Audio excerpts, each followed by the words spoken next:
Nagbabalik ang SIBOL 2022 National Team Selection powered by Smart. Muli kami ang inyong casters. My name is Tio Uomi Ignacio. Kasama ko dito si Renmar, Reptar Santa Cruz. Nandito pa rin tayo sa ating first series of the day, which is NXPE and Blacklist International. Meron po tayong sad news of course para sa mga NXPE fans.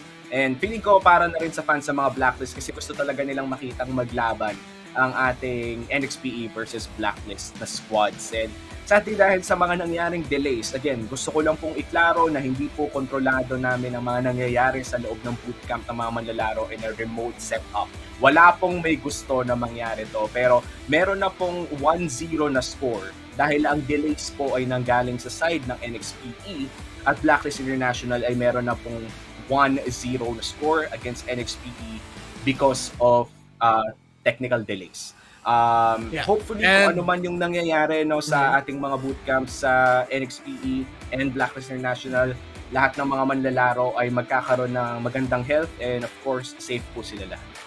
Yeah, and para maklarify lang, this decision, it was worked on by the members of the League Operations team of the 2022 National Team Selection and of course NXPE Evos themselves.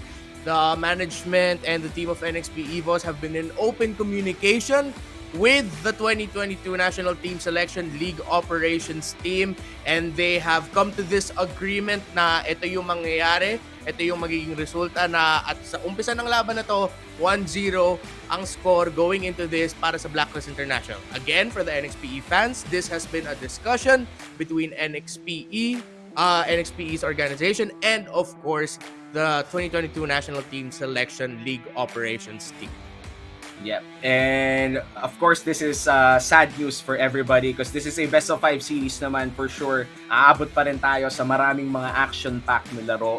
And hopefully, para sa mga fans dyan, just know na kaya tayo nagka-delays dahil kinausap talaga ang mga management, kinausap talaga ang mga manlalaro. And that's why we took our time in the delays. Yung mga timers na nakikita nyo, walang tigil na nakikipag-usap ang mga league operations ng SIBOL 2022 National Team Selection sa management ng mga players. So sana huwag tayo masyado magalit. This is a sad start of the day.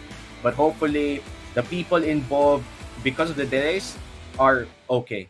So may 1-point penalty na muli, Blacklist International, 1-0 na po tayo. Now, let's go back to the series. Man, ako, on my personal standpoint, Renmar, nalulungkot ako makita yung mga ganito. Kasi wala namang may gusto ng ganito, men eh. I mean, this is a competitive stage. Yeah, and again, minsan may mangyari talaga na hindi natin mga kontrolado, but I'm just really proud that, of course, NXPE Evos and I'm sure as well the management of Blacklist International, na based on what I know, I wasn't part of the discussions themselves, but usually kilala ko yung mga league operations teams natin kahit anong tournament yan. Grabe talaga sila mag-uusapan dito. If ever there's any issues, they really make sure at the end of the day, it's a fair decision. It's an agreement na ito yung mangyari, na alam ng mga teams na this is what will happen. This is gonna be the result, and it's an agreement between everyone. So I'm just glad that at the end, things were sorted out and we can continue with this series as we head into the smart picks and bans. Let's see game number 2. Game number 1 again, the penalty po napunta na po sa Blacklist International.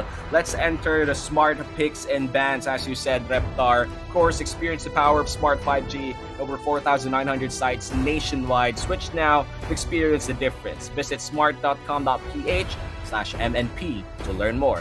Hashtag muling lumakad matatag and hashtag SIBOL powered by Smart. Yan po ang ating official hashtags para sa ating broadcast today. First ban, mula sa Nexplay Evos, tatanggalin nila ang Estes pick. Blacklist International, tatanggalin ang Valentina. Yeah, and Valentina was one of the heroes that I mentioned earlier na pwede tanggalin ng either squad, more onto the side of, either of them can actually just take out the Valentina. So, if anyone's going to be taking out the Selena, it might be Blacklist International, NXPE. They might consider taking out something like the Pakito, but mukhang magiging option din naman yun para sa kanila kung gusto nila piliin yun. Pero tatanggalin nila ang Rafaela muna. So, mukhang magiging focus dito ng NXPE ay ang mga heroes ni Mom Shoes, ni VYs, taking out the SS and taking out the Rafael. The Rafaela, one of the signature picks of the Queen himself. Alam naman natin na these are the picks na talagang sikat na sikat si Mom Shoes. And another pick for that is Matilda, pero feeling ko they would choose that as their poison. Kumbaga, ito na yung ihahayaan na lang nila na ma-open. I feel like this was something na ginawa din against Blacklist International yesterday, na ninakaw yung Matilda after banning Estes and Rafaela. But they forced out a Lolita pick na naging effective din naman para kay Venus o kay John Mar Villaluna. Well, let's see kung ano ang magiging third ban ng Blacklist International dito. They also removed the glue, one of the best side laners right now in the current meta. I feel like we are still waiting for their third ban. And actually, in Nexplay Evos, tatanggalin nila ang Bathilda. Ibig sabihin nito, hack a queen ang kanilang strategy for the banning phase. Oh, Matilda. So, all three main heroes that we know Mom Shoes to have, tinanggal. Now, we were in this scenario yesterday na nakita natin. John Marvel Luna does have the Lolita as an option. Pero sigurado ako na Nexplay Evos, tinitignan din nila yon. So, in terms of their drafting, mag-iingat sila sa mga pwede nila piliin na kung magre-range sila, they really have to be smart with the pick kasi of course, if it is gonna be a Lolita pick later on for Blacklist International, Guardian's Bulwark can block a lot of that. Eve gets taken out. So, with the glue and the Eve ban, Blacklist, of course, respecting what glue can do to their compositions and what they want to achieve. Their loss to Brent Esports yesterday came on the back of a lineup that had glue and, well, of course, Ruby in it. So I won't be surprised kung mamaya Nexplay Evos baka tignan nila piliin yung Ruby. Still one of the top pick heroes that we have here in the 2022 national team selection phase number 2. And another thing that I'm also looking out for here is if we're gonna be seeing Selena get picked up by NXPE, they can pick it up early. But as Blacklist International, again, they have the Lolita open that Abyssal Arrow can get blocked. Yep, and Sicilian I feel like is one of the big picks for Nexplay Evos yesterday, especially in the hands of Yelly Hayes or kay Bataanon, kay Jeniel Pilapil Bataan of course.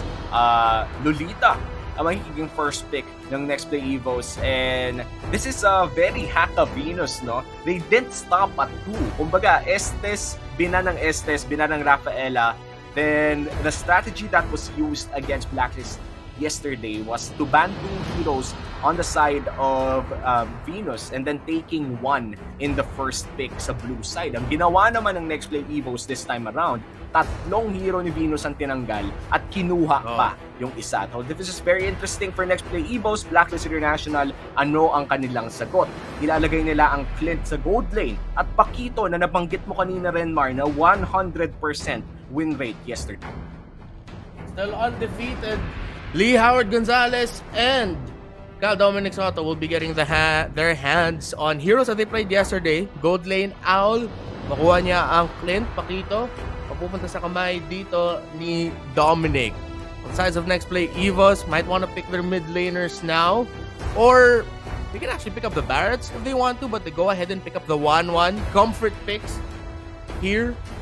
Especially dito para kay Marius Tan on for the 1-1. Donut in the gold lane had a win with the 1-1 and a really good game at that. Yeah, and I think one of the, well, not the few, ang pinaka-meta na ngayon ng 1-1 is running the Inspire, especially with the changes on Inspire, feel like 2 patches ago. And it is really something good for the 1-1, especially with her dependence on attack speed. So, may kita na naman natin yan most likely in this game number 2. Cho will be the third pick for Nexplay Evos here. Not quite sure if this Cho will be going to the position 5 because meron na tayong Lolita eh. So most likely, it is either going to be a goal. You know what? This is an XP lane Cho for sure. Baka pwede ring post for Cho because we have seen post for Cho in M3 na ang gumamit I think is Hatred from Onyx Philippines na baka kaya din gawin ng Nexplay Evos. Flexible pa rin yung pick na yan. Pwede nila yan ilagay sa iba't ibang position. Pero Blacklist International, pinili nila ang Fovios. Interesting. So, hindi sa baka maging jungle Pakito to, or baka yung Phobius baka mapunta pa nga sa mid lane. So a lot of flexibility nakita natin para sa mga third picks ng dalawang teams. Yeah, there are a lot of options for this Phobius, and I feel like this is one of the best picks that you can take as well. Especially if ang kalaban mo ay isang 1-1 o Cho na alam naman natin na napakadaming dash sa kanilang mga abilities. And now this Phobius pickup will end the first picking phase for Blacklist International. Oras na nila para mag-ban ng dalawa pang hero. Siyempre hindi mo huhulaan mo pa kung nasaan yung Cho na yan. So nagtatanggal na lang sila ng mga mages katulad ng Lilia na napakataas ng clear speed and mid-range damage as well. One of the best mages actually in terms of clear speed and mid-range damage. Kaja, tinanggal dito ng Nexplay Evos. Iniisip din nila yung posibilidad na baka maging position 5 or roaming Kaja ang piliin ng Blacklist International. Of course, maging problema yan for the likes of the Cho. Kung gusto niya mag-entry, baka biglang in the attempt of trying to get a knock-up, trying to get a pick-off with the Way of the Dragon, baka mahatak lang ng Kaja. So, good bans actually for both sides para sa fourth bans nila. The Lily ban also for Blacklist International making a lot of sense. Magiging malaking problema yan para sa Pakito, para sa Phobius, the wave clear, and of course the burst damage kung gusto nila lumapit in melee range. And also respecting the Sicilian na pinakita ng Nexplay Evos kahapon. Ang ganda ng laro ng NXPE with that Sicilian. So they are respecting that. So nakita natin yung familiarity ng dalawang teams na to. Kilalang nila isa't isa. At mukhang pinanood nila ang mga laban nila kahapon.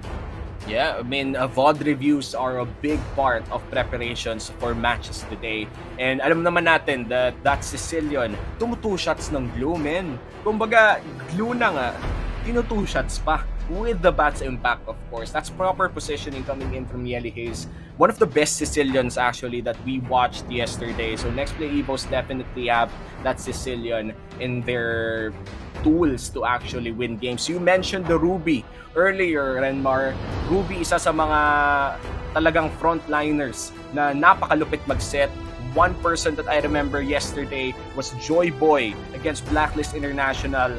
I think Blacklist International, Joy Boy setting up with that Ruby in their one win against Blacklist yesterday as well. I think it's looking like magiging Pakito jungle. Lalo rin dito ng Blacklist International, Roamer yung huling pick nila, and Nexplay Evos really putting the pressure on all the possible picks na pwede nila ilagay either in the position 5 or in the position 4. Look at those bans, Ruby, Estes, Rafa, Matilda, Kaja. Kinuha din nilang Lolita and Cho. Great drafting so far by Nexplay Evos. Siguro iniisip nila, para ano lang, kukunin pa ba natin yung Hylos? Lalagay pa natin yung Hylos sa jungle? Masusupresa ba tayo? No. They also take out the Angela, and Uranus gets picked up here by NXPE. So it's looking like, iisip ko na lang dito, sino magiging jungle ng Nexplay Evos? Would it be a Cho jungle? Cho jungle ba to? Most likely, I think, because we haven't seen a Cho jungle in SIBOL 2022, to be honest, but I feel like there are no other choices. 1-1 jungle, if we think about it, is really slow, considering that her passive is something that you would want to use in a laning phase or a laning scenario na mas madaling tumama ang kanyang mga abilities in a lane compared to an actual jungle fight. So, men, this might be a Cho jungle. Syempre, wala pa tayong confirmation dyan. But looking at the other heroes, no, mid lane Angela most likely, gold lane 1-1, and now a Uranus in the XP lane, post 5 Lolita. So, Renmar, man, we might be looking at a jungle Cho. But for the last pick of Blacklist International, bago lumipat ulit sa ating dalawa, it was a Diggy na I think would add more and add another layer of protection for the squad of Blacklist International. Yep. I completely forgot na Venus also still has Diggy in his hero pool. And nakita naman natin that there have been multiple times in the past where, oh my Venus, Donmar Villaluna having a fantastic game on the Diggy. At the same time, the last pick Diggy answers a lot of the things na pwede ilabas ng Nexplay Evos. Of course, you can help stay away or keep away from all the crowd control abilities na pwede ilabas ng Lolita at ng Cho. Of course, the knock-up and the kick from the Cho. You also have the stun and the even bigger stun na nakita natin na galing sa Lolita sa ultimate niya. So in terms of being able to protect your team from the main crowd control abilities na kailangan iwasan ng Blacklist International, the Diggy will help provide that. I actually really like how Nexplay Evos approach this draft. I'm excited to see kung sino sa kanila yung magiging jungle at sino yung hero na mapupunta sa jungle. Let's go ahead into the game, man. I'm excited to see the lane configurations for this one. Yeah, let's see. First game of the day, 1-0 na po tayo because of difficulties. Nexplay Evos versus Blacklist International. Let's enter the land of Dawn, and it's going to be a jungle Uranus. Yep. I wish I said this as an option earlier, but yes, jungle Uranus. So, same idea as having a jungle tank. And for Blacklist International, readjusting their approach to this game, wherein yung Diggy nila mag-uumpisa sa gold lane para matulungan si Owl, and that's gonna force a reaction by Cadenza. Oh wow, Owl significantly low in the gold lane. Nice rotation galing kay Cadenza. Ngunit tignan nyo mga bomba ng Reyna. Napakasakit sa bot lane. I feel like that will force out a Donut to recall, no? Because this is 50 HP. Magkamali ka lang ng tapak, mahihirapan ka na. And in the mid lane, of course, LK's. Oh no, wait lang, Cadenza making a play. First blood goes to Nexplay Evos. And Lolita, ever since the M3 World Championship, nakita natin ngayon kung bakit naging magandang option siya dahil sa pagbalik ng mga marksman option. The Guardian's Bulwark is strong, pero si Haji delikado sa mid lane. Nice flame shot though. Hinahabol pa rin si Haji. But here comes Wise with the Pakito. Left-handed punch at mukhang hindi naman ata papatol pa. And that's a nice defensive play coming in from Haji. The flame shot coming in clutch. Muntika na siya doon. And Cadenza, good thing that he adjusted his rotation as well na magiging 2-man gold lane matchup ang makikita natin. You just have to be careful with the bombs and the pullbacks from the Diggy. But good thing Oh My Venus picked up the Aegis as well. So, in case na mahuli lang si Owl, may extra shield siya. Apple P siya, muntikan na mahuli sa mid lane. Yelehis, muntika na siyang matamaan doon ng isa pang sapak, pero Flicker is burned, so worth it naman ang pag-dive ni Wise doon sa mid lane. Turtle is already up, but I'm seeing a play in mid lane, no? Puntaan natin agad yan. And Haji, he's already 10 HP. Renegade coming in with the kicks. It's a 4v1. It's going to the queen. It's a 1-1 kill score. Flame shot mula kay Dominic, hindi tumama. And this might just be the first start of the game going to the hands of Blacklist International. Slight movement, readjustment by Haji. Muntika na siya ma-pick off ni Renegade de Villa Bacarse. We know him as the hitman playing right now for NXPE. Could have been a really great pick off, but it was a great sidestep by Haji. Salik Imam para maiwasan ang sipa ni Joe. Yeah. And you know, yung ganong klaseng play, risky talaga yon. Pero alam naman natin that Renegade loves those risky plays. Kaso nga lang, pag hindi gumana ganon, nare-reward ang kalaban. And Turtle goes to the hands of Blacklist International. Ang ating gold score ay 600 or 800 pa lang naman lamang ang Blacklist International. So kaya pa naman bumawi ng NXPE dito. But in terms of power spike, Renmar, ano ba ang kailangan nating abangan? Dahil mukhang ang main carry dito ng Nexplay Evos ay si Donut on this 1-1. Yeah, Donut and Renegade, titignan natin. And of course, the timing of Apple Fisher's Heart Guard kung saan siya sa Sanib. Ureshi on that Uranus, of course, will be a difficult target to retry against. Pero Haji at Wise sa mid lane, huling-huli ang Angela. Man, yung Angela, dahil nga na-burn yung Flicker kanina, they're keeping the pressure up and tuloy-tuloy talaga ang pagpasok ni Wise sa mid lane. Ang hirap iwasan ng mga ganong klaseng ability, especially if you're looking at a Haji Kagura na talaga namang aggressive kung aggressive, pero kaya din naman maging disiplinado. Short 1v1 here in the top side. Feeling ko mahirapan si Renjay dito Bottom lane? dahil full views yung kalaban. Oo. Bottom lane rotation, 4-man by Blacklist. Oh no, Cadenza, 3 ports on his HP. Now, Donut, may ulti pa naman, pero mukhang titigilan niya muna ang pagiging agresibo against his lane matchup. And now, Wise is actually trying to jungle inside the enemy jungle. And I feel like ito yung kalamangan na pakito bilang an S-tier jungler. Ready J sa 2v1. May kakaroon nga ba ng hard card? Nako, bumagsak na naman ang hitman. 0-2-0. Now si Ureshi, half HP. Makakapag-regen ng konti dito. 4 people. To make that 5 people from Blacklist International rotating mid lane to top lane para sa turtle. Ureshi, baka ma-retry niya to. Tingnan natin, retry battle. Pero nakuha pa rin ni Wise. Del Rosario and Imam working together to take down Barcarce in the mid lane. Pero si Cadenza, delikado. Nako, Cadenza, 50 HP, pero mukhang mata-turnaround play ata ni Donut. Nagahanap siya dito ng crossbow of tank. Here comes the Heart Guard. No reset just yet. Puno na naman kanyang HP dahil sa lava waves at walang makakakuha ng kill sa labanan na yun.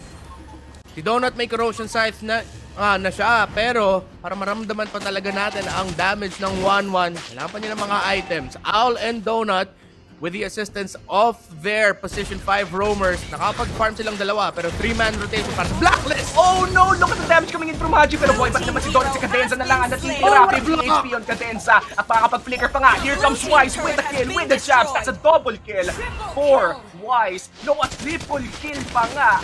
Plus, the orange buff na mananakaw din niya.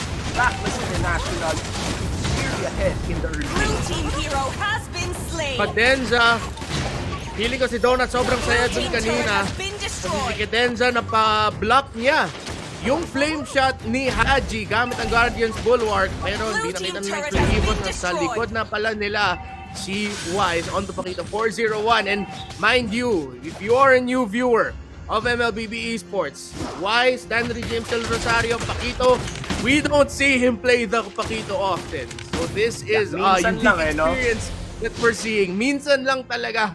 And right now, 4-0-1 dito, si Wise. Napakagaling talaga ni Wise, so si Mr. Del Rosario na gumagamit ng mga hero na mahilig malapak. We know him for his Aldous, pero nananapak din naman si Pakito. 3 people up top side for the side of Blacklist International. Nakapag-trade naman ang turret sa baba si Donut, pero Renegade taking a lot of damage. Hindi pa maka-clear ng minions kahit papano. This is, I think, another turret going to the hands of Blacklist International. The turtle is already up. Here comes Dominic. They're going for Donut. Crossbow of Tang Reset. Yan yung overturn dito. Mababato ka na damage with the combo coming in from Wise. Stun ay tumama, pero babagsak na rin si Donut. It's still a 4v3 situation. Dominic still alive, pero mukhang sasabog na nga. Apple Pisha, very low HP. Hihilahin pabalik. And Diggy, traps will only hit Cadenza. Ureshi ang tatangke. And that is a trade 1 by Blacklist International. A 2-for-1 possible turtle as well for Blacklist.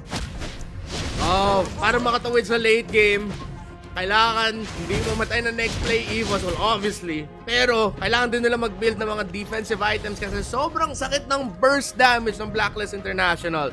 Across the board, they have burst damage. The Pakito, the Fovies pag nagde-demonic force na siya, Hajis, Kagura, and of course, Owl na nakabuo na siya ng Blade of Despair. Masasakit pa ang damage ng Blacklist International. Nexplay Evos, kailangan lang nila kumapit at makabuild ng items Here nila. comes the demonic force. Donut, mahihirapang tumakas dito. Look at the damage. Makapag-reset pa ng no, denied by Dominic. And now, nag-just push na lang si Renegade, pero 5v3 yung labanan dito. Apple Pisha with the heart guard. Boy, pa rin si Ureshi. Makakapag-regen niya sa ilalim ng tore. That's 1 kill. Goes to the hands of Nexplay Evos at kailangan na mag-back ng Blacklist International. NXPE, Wait lang, hindi pa pala tapos.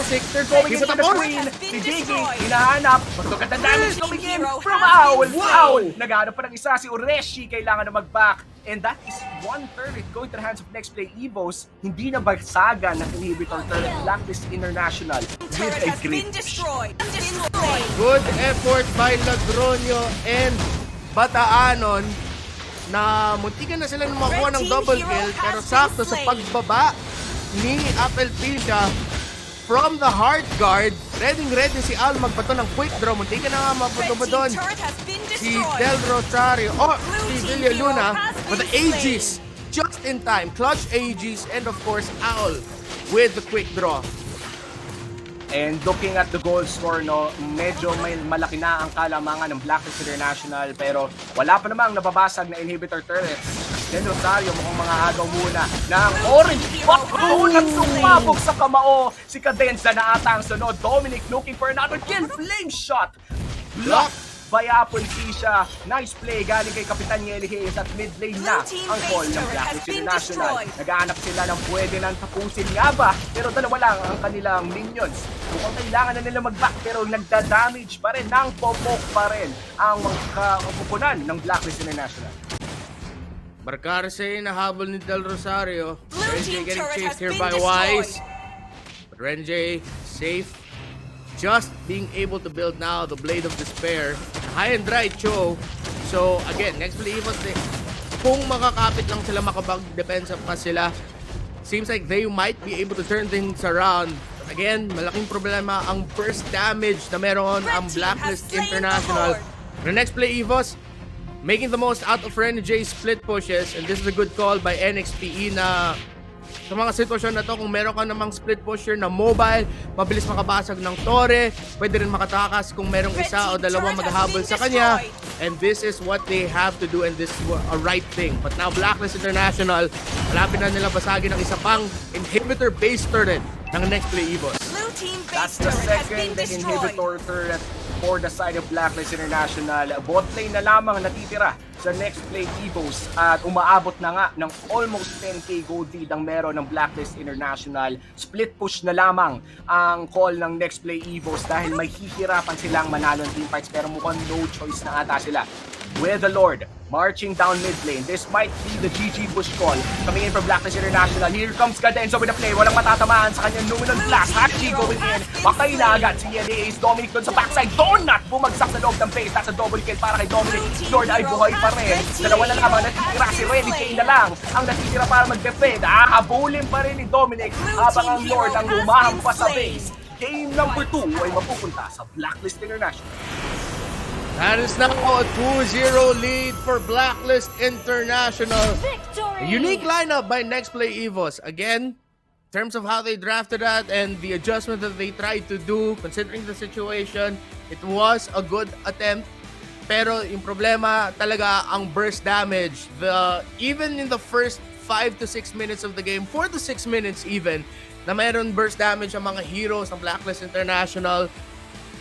Hirap talaga gawin ang kailangan gawin dito ng Nexplay Evos, but the effort was there. The Blacklist International still looking really sharp. We were treated to a Wise Paquito. Again, something we rarely see. Great adjustment by Venus to help protect Owl and to instead just go into the gold lane. Hello to the post-game I guess. Hello sa post-game lobby, no? Pero ito, panoorin natin ang spark play from game number 2, no?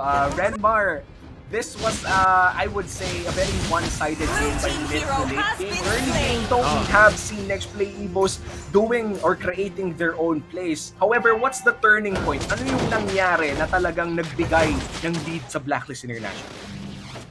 Well, it just got to the point where Nexplay Evos hindi na sila makakuha ng mga turtles. Renjay, of course, understandably, nahirapan kontra sa Fovios. And it wasn't one moment, it was just a collection of many things happening.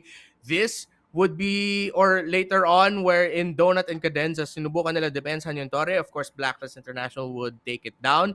And then Wise would come out of nowhere from behind. Wise and Haji roaming around together, making the most out of the Kagura and Paquito duo. Sobrang taas ng damage nila. And of course, as a Uranus, even though you have an Angela on your team, we know Uranus has a lot of sustain. The self-healing, ang sakit talaga ng matatapat sa'yo. The Kagura, Umbrella Toss, the Yin Yang Overturn, yung combo ng Paquito who has the Assassin emblem, and this is a Uranus jungle na naka-support emblem. So, understandably, Oreshi nahirapan din sa paggalaw and to make an impact compared to Wise here, and it's just the heroes, the great rotations, classic, classic Blacklist International, but classic in the sense of just the sharp rotations, reaction nila, yung rotations nila was on point na sobrang nahirapan talaga ang NXPE. But we saw there were times where NXPE would be able to counter and hold on. Yung team fight nga na to, it could have been worse for NXPE, but at the end, they were still able to get the kill and were able to walk away with at least just a trade of 2-for-1. That could have been way worse. But Yeah. despite all the great effort and attempts by NXPE, Blacklist, grabe, ang hirap talaga tapatan ng lineup na yan with all the burst damage. Yep, and not just the burst damage but the counter picks as well. You mentioned the Fovios na talagang nahirapan si Rene J, and I feel like hindi lang si Rene J nahirapan, ang pinaka-biktima talaga ng Fovios dito, of course, si Donut na 1-1 ang paboritong pick. And when you're a 1-1 constantly dashing because of your passive, the Fovios smiles every time na nakikita kanyang gumagalaw. Blacklist International just great drafting in this game, of course. Nexplay Evos, great effort as well, no? Si Oreshi on the jungle right now, filling in for H2 is something that we did not expect, of course, for this day. But it's something that Nexplay Evos did, and I would say that they delivered it. So until early game, by mid-game, medyo tsaka lang sila nawalan ng momentum, and tsaka lang parang nabigyan talaga ng power spike ng isang Pakito Wise. No? Yeah. Wow. Again, rare na makita na magpakito si Wise, but now you have something to watch out for.